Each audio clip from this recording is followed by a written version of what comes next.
कि भाव किस तरह से काम करते हैं, क्या क्या चीजें हमें दिखाते हैं, क्या क्या चीजें दर्शाते हैं, उनसे हम किस तरह से काम ले सकते हैं, इन सब चीजों पर अभी हम बात करेंगे। एज पर केपी एस्ट्रोलॉजी हम भावों को किस तरह से देखते हैं, बेसिकली हमारा फोकस उस पर रहेगा।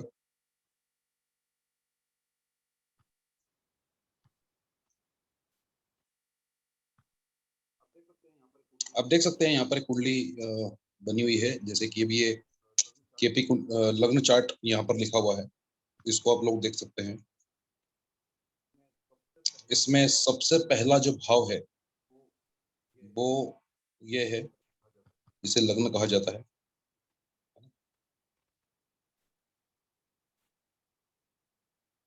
दूसरा जो भाव है वो है ये कुटुंब भाव, इसे कहा जाता है। तीसरा भाव छोटे भाई बहनों का है। चौथा भाव मदर का है, माता का है। पंचम भाव जो है वो संतान भाव है। छठा भाव रोग के लिए देखा जाता है, किसी भी तरह की बीमारियां छठे भाव से देखी जाती है। सप्तम भाव जो है वो वह शादी के लिए देखा जाता है। आपका स्पाउस, आपके पार्टनर्स, आपका लाइफ पार्टनर्स, ये सब कुछ हम सप्तम भाव से देखते हैं। अष्टम भाव जो है वो दुख और परेशानियों का भाव है, बदनामी का भाव है। नवम भाव गुरु का, पिता का, उच्च शिक्षा का भाव है। दसम भाव हमारे कर्म का भाव है। और 11वां हमारी इच्छा पूर्ति का, बड़े भाई बहन और दोस्तों का है। 12वां भाव बताता है कि किस तरह से जीवन में खर्चा होगा हमसे, पैसा आएगा नहीं या खर्चा हो जाएगा, या किसी भी तरह का एक्सपेंडिचर। साथ ही साथ ये है नींद का भी भाव है। इसे शयन, सोने के लिए भी यूज किया जाता है। शैया का, शयन सुख का भी भाव है, शैया सुख का भी भाव है। ठीक है, तो इस तरह से 12 भाव हैं। अब इन 12 भावों में कुछ नंबर्स लिखे हुए हैं, ये राशियां हैं, है ना, 12 राशियां हैं। अभी जैसे कि ये जो कुंडली है, इसमें यहाँ पर देखिए 12 नंबर लिखा हुआ है। ठीक है, तो हम ये कहेंगे, इसको इस तरह से संबोधित करेंगे कि यह जो कुंडली है वो मीन लगन की कुंडली है। ठीक है, मीन लगन की कुंडली है, तो 12 यहाँ पर लिखा आ गया ना। अब इसके बाद यहाँ से स्टार्ट हो जाएगा, तो 12 के बाद कुंडली में एक नंबर आता है, मेष राशि आती है, हाँ? फिर वृषभ आती है, मिथुन आती है। तो इस तरह से एक सर्कल चलता रहेगा। ठीक है, तो ये हमको ये नहीं मानना है कि ये जो नंबर्स लिखे हुए हैं यही भाव है, ये भाव नहीं है। ये भाव के अंदर कुछ राशियों के नंबर लिखे हैं, बस इतना ही। अभी मैं विस्तृत रूप से आपको भावों के बारे में जानकारी देता हूँ।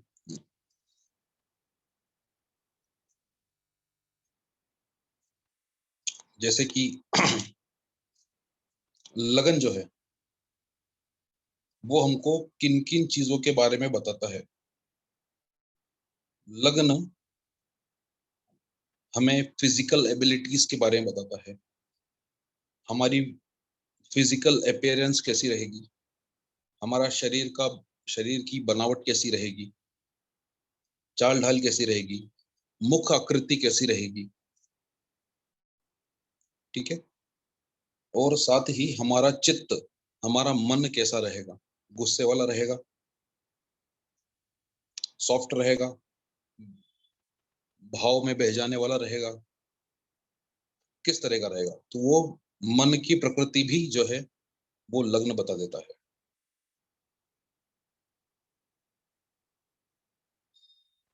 साथ ही लग्न जो है वो हमारा हेड बताता है, सर। ठीक है ना, हमारे दिमाग में क्या क्या चीजें चलेगी वो सब कुछ एक कुंडली को देख के हम बता सकते हैं। ठीक है, हाइट कम रहेगी या ज्यादा रहेगी वो लग्न को देख के बताया जा सकता है। ठीक है, ऑल ओवर बॉडी का शेप कैसा होगा वो लग्न को देख के बताया जा सकता है। इसके बाद हमारी इच्छाएं, लाइफ में हम किन कैसी कैसी इच्छाएं प्रकट करेंगे, हमारा नेचर लविंग केयरिंग होगा या गुस्सैल होगा, वो भी हम लग्न से देख सकते हैं। हमारी रुचियां किन किन चीजों में हो सकती है, कोई की इच्छा घूमने की होती है, कोई की इच्छा पैसे कमाने की होती है, कोई की इच्छा पढ़ने की होती है, तो वो भी लग्न से पता पड़ जाएगा। ये बिल्कुल डिफरेंट बात है कि वो लाइफ में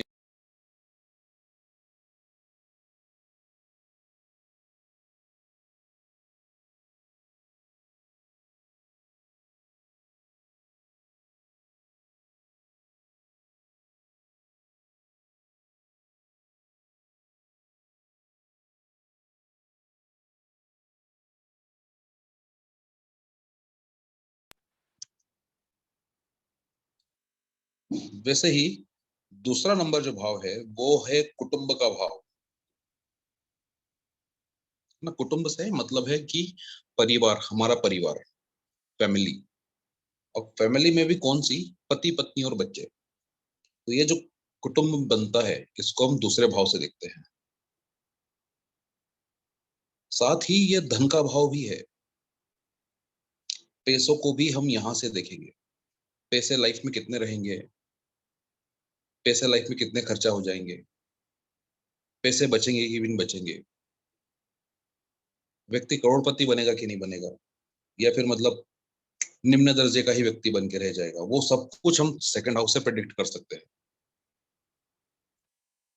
व्यक्ति के पास सोना कितना होगा, प्रेशियस स्टोन्स कितने होंगे, गहने कितने होंगे, वो दूसरा भाव बता देगा हमको। साथ ही खाने पीने की आदतें भी हमको दूसरा भाव बताएगा, है ना। दोनों चीजें बताता है, धन भी बताता है और धान्य भी बताता है। धन मतलब पैसा हो गया, और धान्य मतलब जो हमारा खान पान है वो। तो फूड हैबिट्स हमारी सेकंड हाउस तय कर देता है। साथ ही हमारी दृष्टि, हमारी देखने की क्षमता, वो भी सेकंड हाउस तय करता है।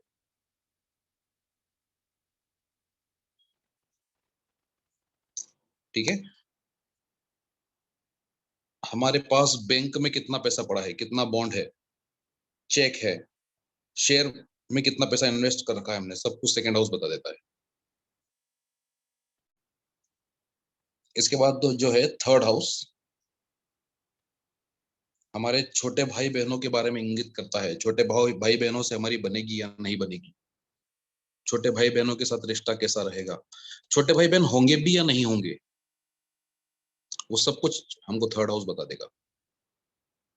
इवन थर्ड हाउस ये भी बता देगा कि आपकी कुंडली में छोटे भाई बहन के योग हैं, लेकिन छोटे भाई बहन अगर नहीं है तो हो सकता है कि पूर्व में कहीं आपकी मदर का गर्भपात हुआ हो।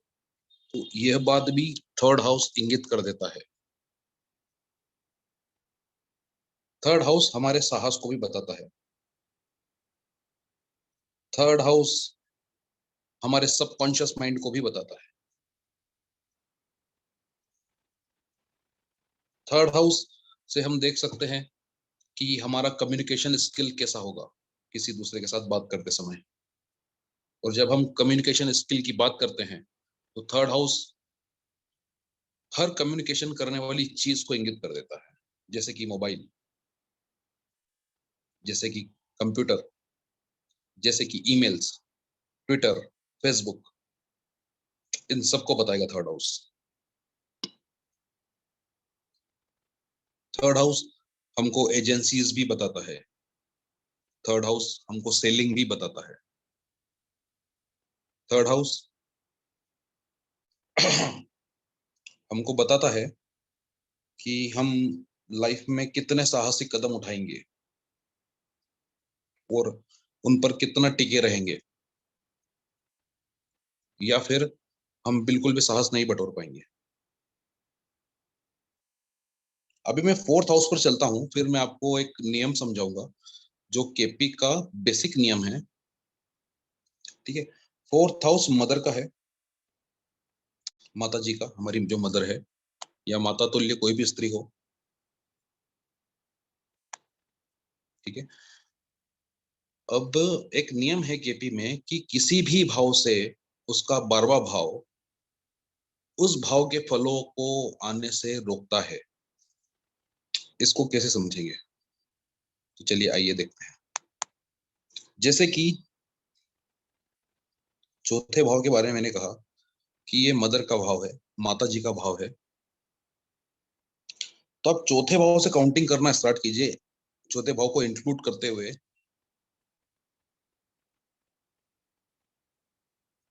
जैसे कि 1, 2, 3, 4, 5, 6, 7, 8, 9, 10, 11 और ये 12। ठीक है, तो चौथे भाव से ये 12वां भाव है, तीसरा। तो तीसरा भाव चौथे भाव के फलों को आने से रोकेगा। आप समझ पा रहे हैं? तीसरा भाव चौथे भाव के फलों को आने से रोकेगा।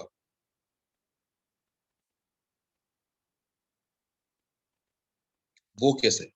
जैसे कि मैंने बोला कि तीसरा भाव मदर का है, माता जी का है। तो जो चौथा भाव है, सॉरी, चौथा भाव मदर का है, तो जो तीसरा भाव है ना, वो माता जी से एक दूरी क्रिएट कर देगा, या फिर माता जी का सुख हमको प्राप्त नहीं होने देगा। अभी देखिए, चौथा भाव जो है ना, वो प्रॉपर्टी का भी है और हमारे घर का भी है, हमारी भूमि, हमारे वन का भी है।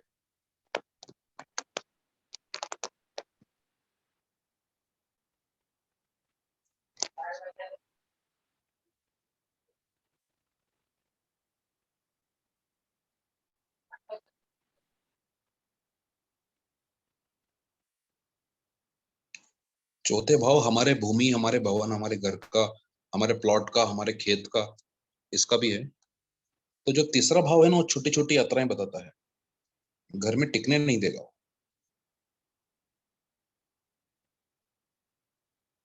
तीसरा भाव घर में टिकने नहीं देगा। ठीक है, चौथा भाव से हम गुड्स भी देखते हैं। जो भी, जिस भी चीज का हमने भंडार करके रखा है, गोदाम, गोदाम में, घर में, है ना, जो गुड्स होता है, तीसरा भाव जो है उसको भी निगेट कर देता है। मतलब मैंने अभी थोड़ी देर पहले आपको बताया था कि तीसरे भाव से हम सेल्स देखते हैं। ठीक है, चौथे भाव से हम देखते हैं कि भाई हमारा घर कैसा होगा।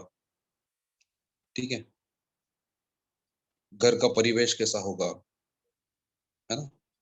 तो जो तीसरा भाव है वो हमारा पड़ोस बताएगा, हमारे पड़ोसी कैसे होंगे।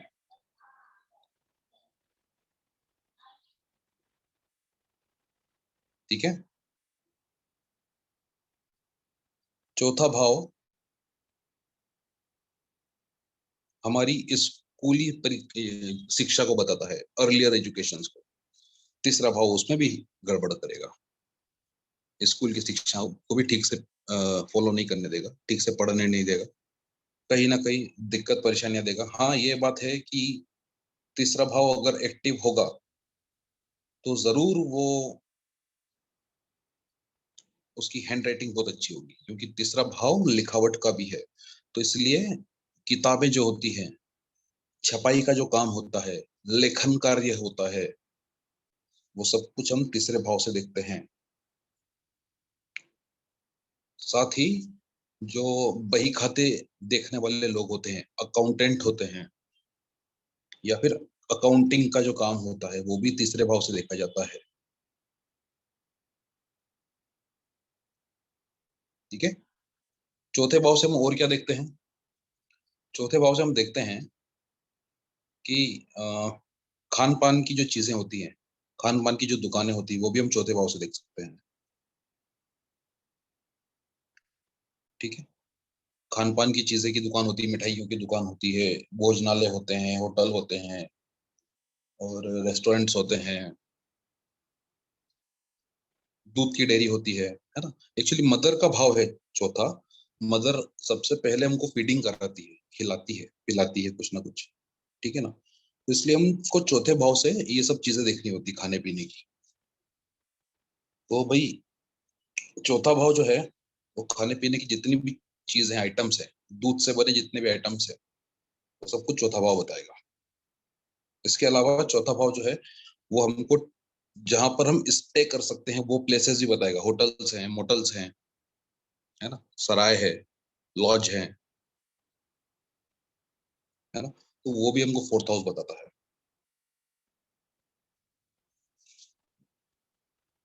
ठीक है, अभी हम पंचम भाव पे आते हैं। पंचम भाव संतान का भाव है, और पंचम भाव की एक विशेष खूबी है कि पंचम भाव हमको बताता है नेचुरल क्रिएटिविटी, है ना। जब संतान पैदा होती है तो वो स्वनिर्मित एक नेचुरल क्रिएटिविटी होती है। ठीक है, अभी जैसे कि मैंने बताया था कि किसी भी भाव से 12वां हाउस उसके फलों में उसको निगेशन देता है ना, निगेट करता है, उसकी वृद्धि को रोक देता है। पंचम भाव जो कि हमको संतान देती है, तो चतुर्थ भाव अगर ज्यादा एक्टिव होगा कुंडली में तो संतान सुख नहीं देगा। पंचम भाव जो कि हमको नेचुरल क्रिएटिविटी देती है, तो चतुर्थ भाव हमको मैन मेड क्रिएटिविटी देता है। मतलब इंजीनियरिंग वाला सारा वर्क चौथे भाव पे जाके टिक जाता है। तो इंजीनियरिंग वर्क आप चौथे भाव से देख सकते हैं, वो किसी भी तरह का हो सकता है, वो मशीनों का हो या फिर इलेक्ट्रिक इंजीनियरिंग हो या फिर परमाणु बम वाली इंजीनियरिंग हो या किसी भी तरह की लिक्विड इंजीनियरिंग हो, किसी भी तरह की इंजीनियरिंग चौथे भाव से देखी जाएगी। और खासकर मशीनों का जो काम होता है वो भी चौथे भाव से देखा जाता है। बड़े बड़े मशीनों के कारखाने, ये वो सब कुछ चौथे भाव से देखा जाएगा। बड़े बड़े कारखाने जहां पर बहुतायत में सामान बनता है और स्टोर होता है, वो भी चौथे भाव से देखा जाएगा। छठा भाव जो था, मैंने आपको बताया था कि रोग का भाव है। छठा भाव रोग का भाव होता है, और जो पंचम भाव होता है वो उसको निगेट करता है। तो जो पंचम भाव है वो रोग को खत्म करता है, हीलिंग देता है, हीलिंग का कारक भाव है। अगर पंचम भाव हीलिंग देने वाला भाव है, बीमारियों को ठीक करने वाला भाव है, तो चतुर्थ भाव जो है वो हमको लाइलाज बीमारियां देता है। उसने पंचम भाव को भी निगेट कर दिया, तो वो ऐसी बीमारियां देगा जो कभी ठीक ही नहीं हो सकती हैं। ठीक है। इसके बाद चौथा भाव जो है वो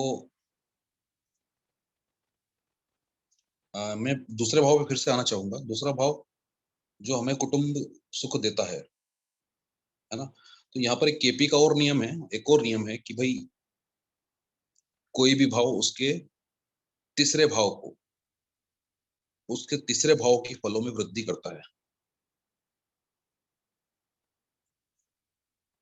समझ रहे ना बात को? तो मैं इसको किस तरह समझाऊं आपको कि दूसरा भाव कुटुंब भाव है, दूसरा भाव कुटुंब कुटुंब भाव है। अब यहां से आप काउंटिंग करेंगे, तीन, तो मैं काउंटिंग कर रहा हूँ, एक, दो और तीन। तो जो तीसरा भाव है ना, वो हमारी ज्वाइंट फैमिली का, बड़ी फैमिली का भाव है। जैसे कि एक नंबर भाव से हम खुद को देख रहे हैं, हमारी फिजिकल अपीयरेंस को देख रहे हैं, तो ये तो हम खुद हैं। अब तीसरे भाव ने हम हमको भी एनहांस करा, तो हमारे छोटे भाई बहन तीसरे भाव से देखे जाते हैं यहाँ पर। ये देखिए,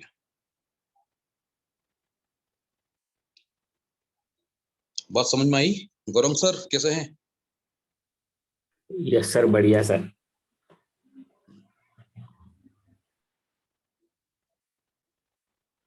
तो इस तरह से किसी भी भाव का तीसरा भाव उसके फलों में वृद्धि करेगा। ठीक है, पंचम भाव से हमने क्या देखा था? पंचम भाव से हमने देखा था संतान सुख, तो यहाँ से देखेंगे हम पहली संतान पंचम भाव से, और दूसरी संतान कहाँ से देखी जाएगी? सातवें भाव से। यहाँ से तीसरा है वो, क्योंकि तीसरी संतान कहाँ से देखी जाएगी? नवम भाव से, है ना। वैसे तो आजकल दो से ज्यादा संतान पैदा करने का कल्चर रहा नहीं है, लेकिन आज से जब 40-50 साल पहले जाते जाए हम, तो वहां पे कम से कम 3-4 बच्चे तो होते थे अप्रोक्स। चौथी जो संतान होगी उसको हम देखेंगे 11वें भाव से, और यही क्रम आगे बढ़ता जाएगा।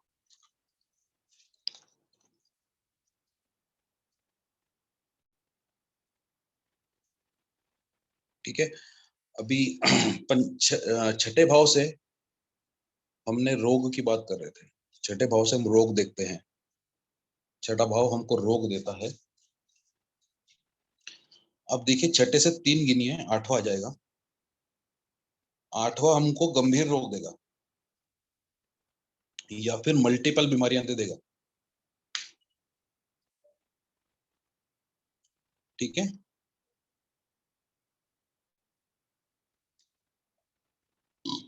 छठा भाव जो है हमको सर्वेंट्स भी देता है, नौकर चाकर, मतलब हमारे जो नीचे काम करने वाले हैं, अधीनस्थ कर्मचारी भी हम कह सकते हैं। ठीक है, तो छठा भाव हमको अधीनस्थ कर्मचारी भी देता है। सातवां भाव जो है वो बैंक को दर्शाता है ना। अभी आप देखिए कि भाई सप्तम भाव भाव अगर बैंक को दर्शा रहा है, तो छठा भाव उसको निगेट कर रहा है, तो बैंक से पैसे निकलवा लेगा छठा भाव, लोन ले लेगा। बैंक की हानि हो गई यहाँ पर, बैंक का नुकसान करवा दिया उसने, है ना। या फिर हम यूँ बोलें कि बैंक का इन्वेस्टमेंट करवा दिया। अभी इस इन्वेस्टमेंट से बैंक को फायदा हुआ या नुकसान होगा, वो बिल्कुल डिफरेंट बात है। लेकिन छठा भाव बैंक से पैसे निकलवा लेता है, खासकर लोन के रूप में, या फिर किसी भी व्यक्ति से लोन के रूप में पैसा निकलवाने में छठे भाव का योगदान होता है। इसलिए हम छठे भाव को ऋण भाव भी कहते हैं।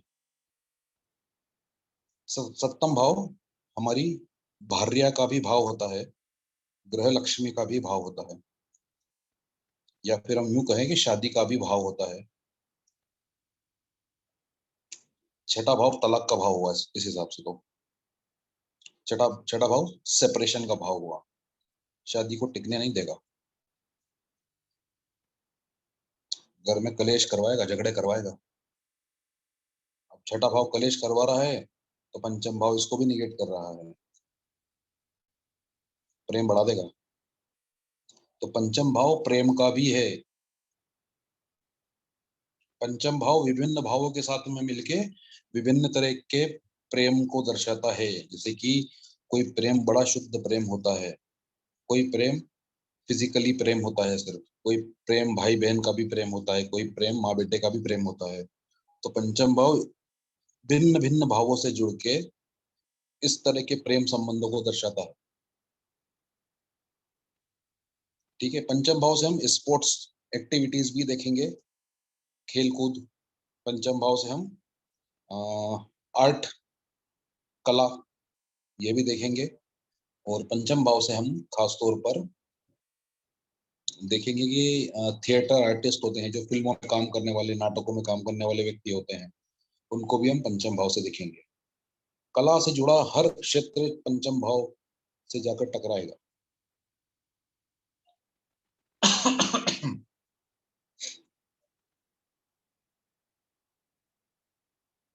अभी मैं बता रहा था कि भाई जो सातवां भाव है वो हमें बताता है कि भाई हमारा स्पाउस, हमारी पत्नी जो है, ठीक है। अब यहाँ पर आप एक चीज देखिए कि भाई जो प्रथम भाव है वो हमें बता रहा है, सप्तम भाव हमारी पत्नी को बता रहा है, दूसरा भाव हमारा परिवार बता रहा है। ठीक है, तो ये जो आठवां भाव है, जो कि सातवें से दूसरा है, तो ये क्या बताएगा? ये हमारा ससुराल बताएगा कि हमारा ससुराल या फिर हमारी सास ससुर कैसे हैं। ठीक है। मैं एक्चुअली आप सबसे पूछना चाहूंगा कि आप सबको ठीक से समझ में आ रहा है या नहीं? आप सब समझ पा रहे हैं? सयान भाई, गौरंग सर। Yes sir. सयान भाई, आपकी आपने आवाज नहीं आ रही है। मोहित जी, और ये एस्ट्रो लिखा हुआ है यहाँ पर। आप लोगों की आवाज शुरू से ही ब्रेक हो रही है, आ नहीं रही है। जी सर, आ रही है आवाज। आपकी तो आ रही है सर, ये जो बाकी लोग उनको नहीं आ रही है। जी, आपने पहले के क्लासेस में जब आपसे पढ़ा था तब आपने बहुत अच्छी तरह से सब चीज समझाई थी सर। Thank you.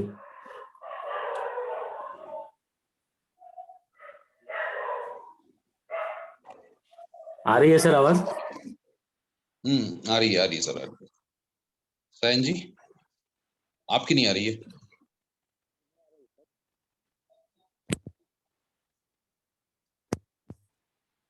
चलिए मैं आगे बढ़ता हूँ, कोई बात नहीं। अभी आ, सप्तम भाव जो है हमारे पार्टनरशिप्स का होता है। हमारी पार्टनरशिप्स हम सप्तम भाव से देखते हैं। ठीक है।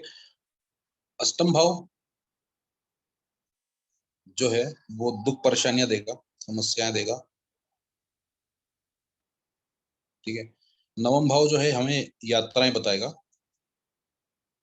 अष्टम भाव यात्राओं में भी विघ्न डालेगा। नवम भाव जो कि हमें उच्च शिक्षा प्रदान करेगा, अष्टम भाव उसमें भी दिक्कत डालेगा, क्योंकि नवम से 12वां है वो।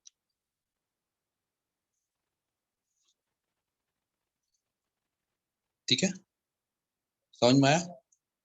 इसके अलावा नवम भाव पिता का है, तो पिता से संबंध भी अष्टम भाव खराब करवा देगा, या फिर पिता से दूरी कर दे देगा हमको कि भाई आप पिता से दूर रहो।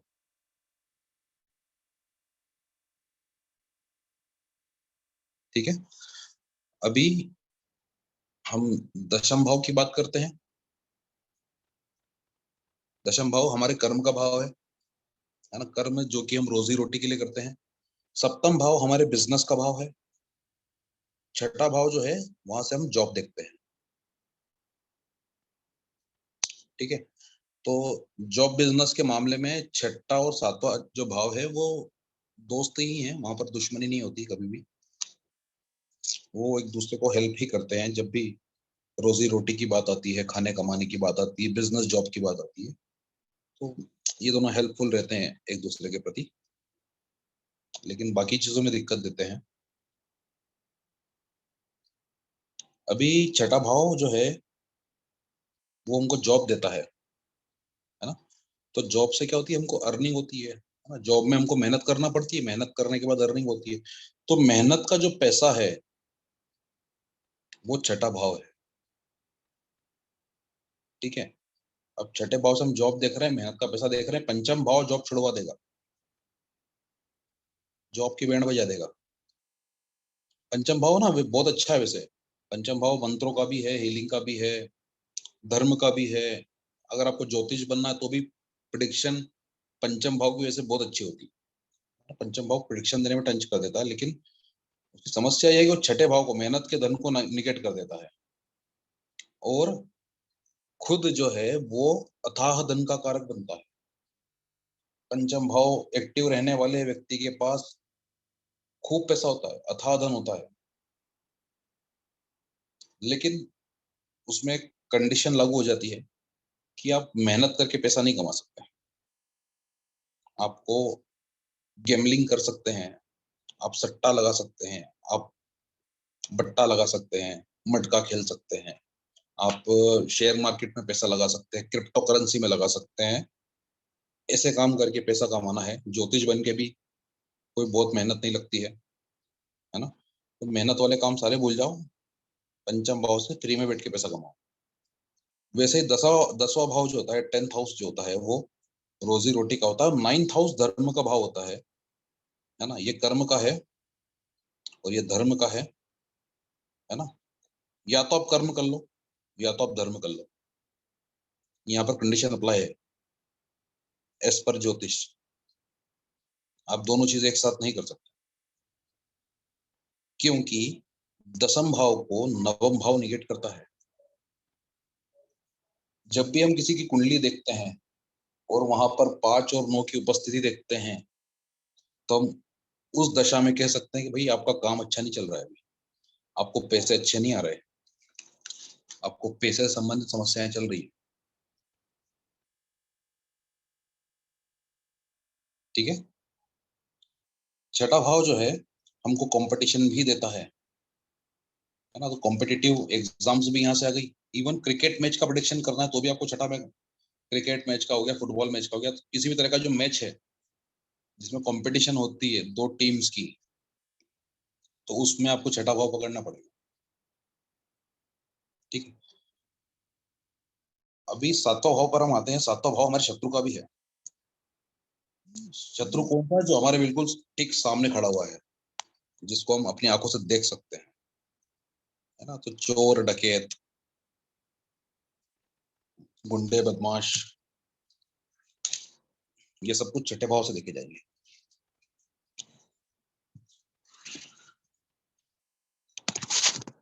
सॉरी, ये सब कुछ जो है वो 7th हाउस से देखा जाएगा, सप्तम भाव से देखे जाएंगे। अच्छा, थोड़ी देर में शायद ये जो मीटिंग है अपने आप बंद हो जाएगी, तो आप लोग फिर से लॉगिन करके आ जाइएगा। ठीक है। सप्तम भाव जो है वो हमको, जो शत्रु है हमारे, तो जितनी भी इस तरह की वारदात होती है, चोरी, डकैती, है ना, अगर आपको इस तरह के क्वेश्चंस आते हैं तो आपको सीधे सप्तम भाव को ही देखना है। उसमें किस तरह से देखना है वो मैं आगे समझाऊंगा आप सबको। ठीक है। ये तो हो गया हमारा ऐसा शत्रु जो हमारे ठीक सामने खड़ा है। 12th हाउस गुप्त शत्रु है हमारा, जो बिल्कुल छुप के काम कर रहा है। आपको पता नहीं है कि आपके पीठ पीछे क्या चल रहा है भाई, वहां से छोड़ देगा आपको 12वां भाव। वहां से पकड़ना है आपको, वहां से करेक्ट करना है कि वो कौन है बंदा। सेम ऐसे ही 9th हाउस भी एक चीज हमको देता है, वो है अननोन पर्सन, अज्ञात व्यक्ति। जब भी अज्ञात व्यक्ति की बात हो तो आपको 9th हाउस को भी एक बार आंखें खोल के देख लेना है। ठीक है। 10th हाउस के बारे में मैंने आपको बताया था, रोजी रोटी का है। साथ में ये आपको एक हाइट देता है सोसाइटी में, नाम, नेम फेम हम जिसको बोलते हैं ना, तो वो 10वां भाव हमको देता है। बहुत सारे आपने देखा होगा, बहुत सारे एक्टर्स होते हैं ना, जो बहुत अच्छा काम करते हैं लेकिन उनको उतना नाम नहीं होता है। और बहुत सारे ऐसे एक्टर्स हैं भाई जो मतलब जिन्होंने कोई बहुत ज्यादा मेहनत नहीं की है लाइफ। वरुण धवन हो गया, है ना, जितने भी एक्टर्स के बच्चे हैं, शाहरुख खान के बेटे को कोई बहुत मेहनत नहीं करना है, सैफ अली खान की लड़की आ गई है, सही, कोई बहुत दिखने में भी अच्छी नहीं है, लेकिन फिर भी इनका नाम बहुत है। तो इनका ना 10th हाउस बहुत एक्टिव होगा कुंडली में। ठीक वैसे ही 11th हाउस जो है, 11वां भाव जो है, वो इच्छा पूर्ति का भाव है। ये जितने भी 12 के 12 भाव है ना, उनमें सबकी इच्छा पूर्ति 11वां भाव ही करता है। जैसे अगर आपको ना बलिष्ठ बनना है, हष्ट पुष्ट बनना है, तो उसके लिए हम क्या देखेंगे, प्रथम भाव। और प्रथम भाव से जब तक 11वां भाव नहीं जुड़ेगा तब तक व्यक्ति बलिष्ठ नहीं होगा। व्यक्ति को परिवार से में रहने का सुख चाहिए, व्यक्ति को अच्छा पैसा कमाने का सुख चाहिए, अच्छा पैसा हो उसके पास, वो सुख चाहिए, तो दूसरे भाव को आपको 11वें भाव से जोड़ना पड़ेगा।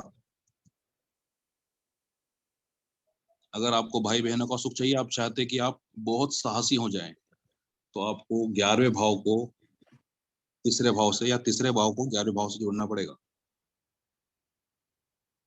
आप चाहते हैं कि आपकी मदर से आपकी अच्छी बने, या फिर कोई घर खरीदना चाहते हैं, तो आपको चौथे भाव